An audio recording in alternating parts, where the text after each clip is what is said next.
ભરૂચના શક્તિનાથ મહાદેવ મંદિરમાં તસ્કરોનો હાથફેરો, કિંમતી આભૂષણોની કરાઈ ચોરી। ભરૂચ શહેરના મધ્યમાં આવેલા સુપ્રસિદ્ધ શક્તિનાથ મહાદેવ મંદિરને ગત રાત્રિએ અજાણ્યા તસ્કરોએ નિશાન બનાવ્યું। શ્રદ્ધાળુઓની આસ્થાના કેન્દ્ર સમાન આ મંદિરમાં તસ્કરોએ દરવાજાનો નકુચો તોડી ગર્ભગૃહમાં પ્રવેશ કર્યો। મંદિરના પૂજારી પાસેથી મળતી માહિતી અનુસાર ચોર ટોળકી ભગવાન પર બિરાજમાન ચાંદીના નાગ, મુકુટ, છત્ર અને દાનપેટી સહિતના કિંમતી આભૂષણોની ચોરી કરી ફરાર થઈ ગઈ છે। વહેલી સવારે ચોરીની જાણ થતાં જ ભક્તોમાં ભારે રોષ જોવા મળ્યો હતો।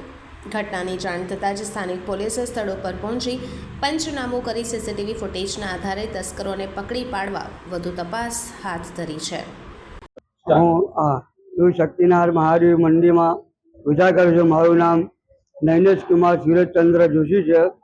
આજ રોજ રાત્રે 2 વાગ્યા પછી મંદિરમાં ચોરી થઈ।